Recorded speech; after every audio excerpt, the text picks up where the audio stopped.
There you go, Christina. All right, so Christina, first, thank you for jumping onto this call. I really appreciate you. To give you guys a little bit of context, Christina is one of the facilitators who's on the gauntlet with me.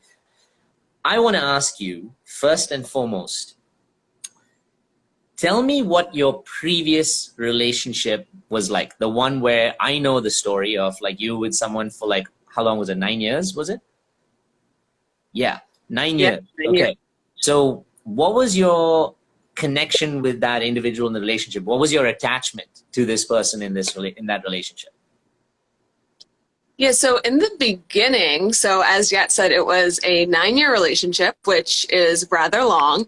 So in the beginning, I was very anxious. So I was in this place where I didn't have a lot of self-esteem, and I saw this older guy who I was in college, so he just seemed like such a man. So I just like put him up on this pedestal, and I couldn't believe that he was interested in me.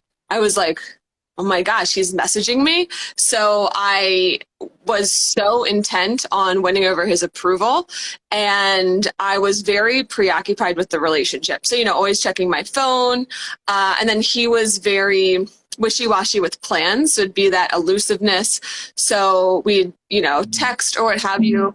And I would typically instigate trying to make plans to see him.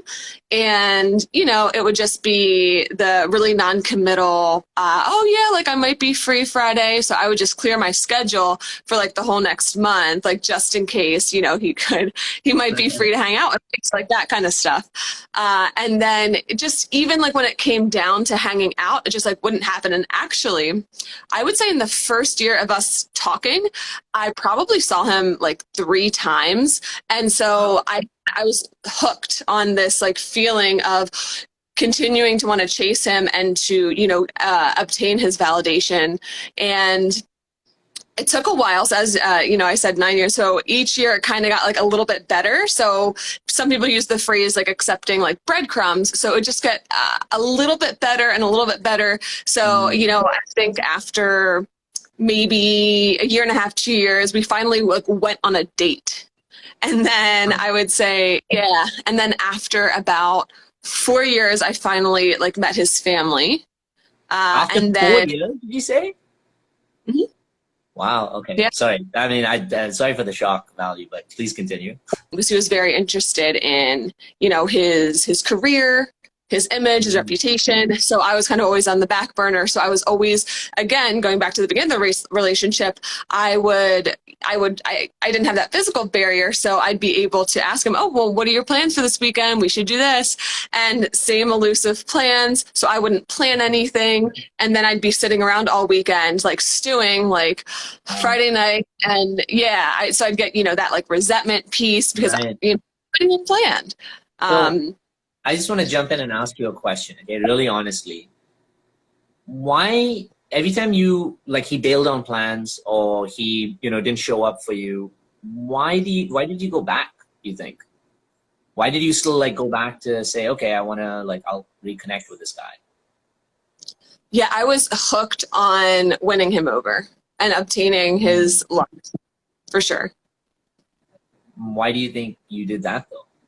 Like, why was his approval of you so important that you were subconsciously basically, would you say you were abandoning yourself then for his approval? Because it probably didn't feel good when he didn't show up for you, right? Like, you probably felt really bad. You were like, dude, I canceled my fucking plans for you, all of that stuff. So basically, subconsciously, you abandoned yourself for this guy, right? Why do you think you did that? Yeah, lots of self-abandonment. And no, it definitely did not feel good when, the plans weren't reciprocated.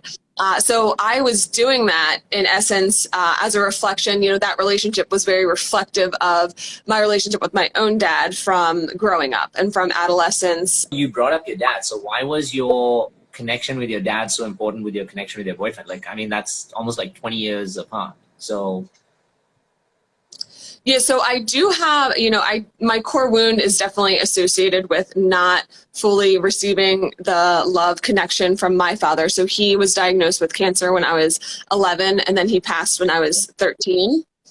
And so, so obviously in that process of, going through different types of cancer treatment, you can't show up for your children physically, emotionally, mentally, right? So even though he passed when I was 13, it's, that him being a father figure waned because he was a dying man. I went without, a father figure in high school. So, I didn't have anyone to like tell me that I was beautiful or to, support me.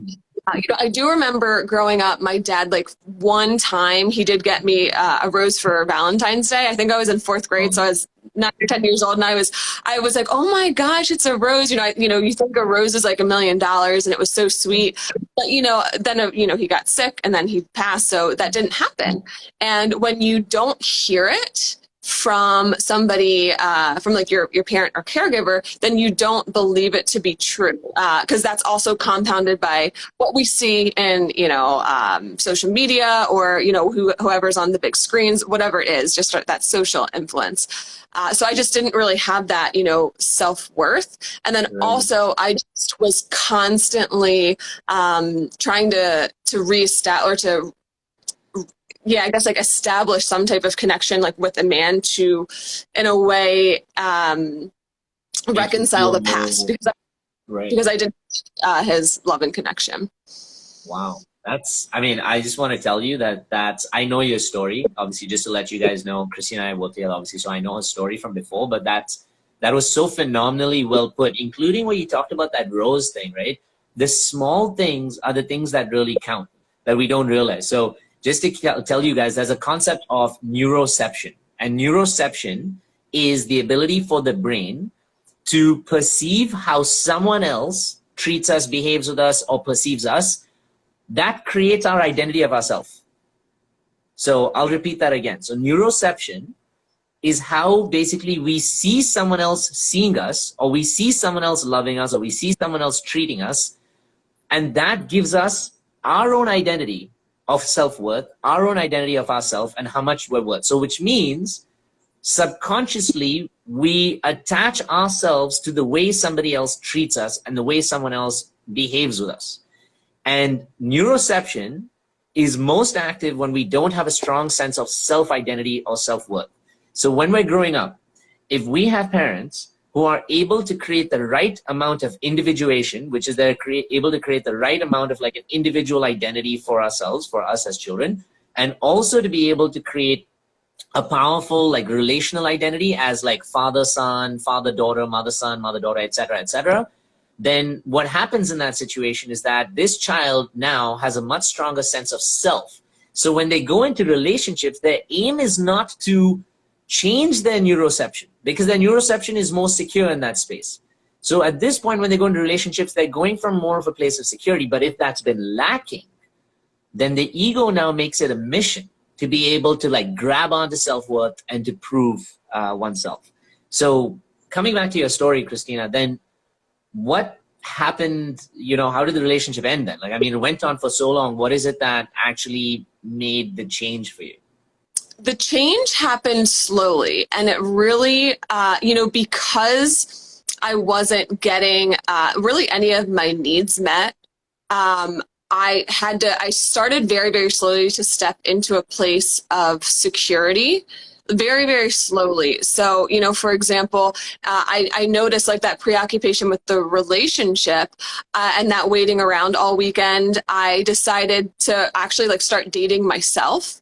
So I would, I was like, well, what do I really want to do this weekend? And so I love running outside. I love trail running. I love coffee. So, I would make it a point to, I would drive kind of far away to, go somewhere special.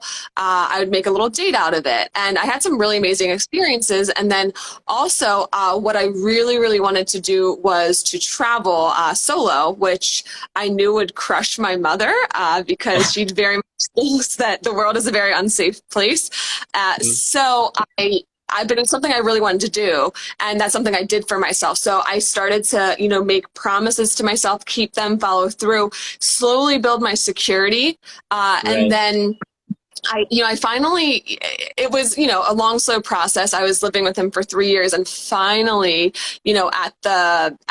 towards the end, like the last 6 months, I just noticed that there's like that truth in me that I knew that it wasn't going to last. I was like, this is not, I knew it. I knew it deep down, but I was not acknowledging the truth. I knew that it wasn't the relationship I wanted because he had already showed me what he was capable of in terms of giving me. And I had told him what I want. I had told him like what I need. I had asked him for things and he'd give me that non-committal, okay, sure. But there was no follow through. And on me, I never enforced it. So it just never happened.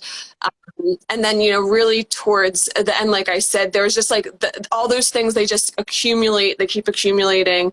And, at some point, you really have to, look yourself in the mirror and say, okay, this is not getting better. Once I was building my internal security, it was really hard. I left like that because it was, it was really difficult for me to do.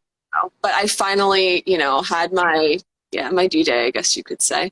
The pain of your relationship created this sort of like, for the lack of a better word here, this kind of desperation, this kind of like wound that says, I need to fucking give myself some love. Like, this is killing me. I need to find ways to give it myself. So then you start to give yourself that love. And as you start to give yourself that love, you start to feel more full with like that connection. You start healing that wound of your own abandonment. So you're not depending on your parents to provide it. In this case, like, this guy is reflecting the fact that you didn't have a strong father figure to give you that love, safety, connection, protection, etc. But now once you start giving it to yourself, you said, this is no longer what's appealing to me anymore. And I think that part is like, is really powerful. But is that all that you did for your healing, or did you consciously have to do more? The most instrumental piece has been doing inner child rehabilitation. When I started doing the inner work, that's when I was exposed to, inner child healing. And that was just, really, because the awareness helps. So there are so many things, like I had so much like progress around like having awareness, understanding attachment styles, all of those. But really doing like the inner child healing was so beneficial. And it took me, really to that next level because it helps you change energetically, really, because it's so powerful. And so, I know that I have an obligation. It's my responsibility to, care for that little human that's part of me, right? And there's also a lot that goes into building internal security, a lot of the different tools that we, teach and that we practice on the Gauntlet. So there's other things. I won't spill, all the tea on here. You should find out yourself.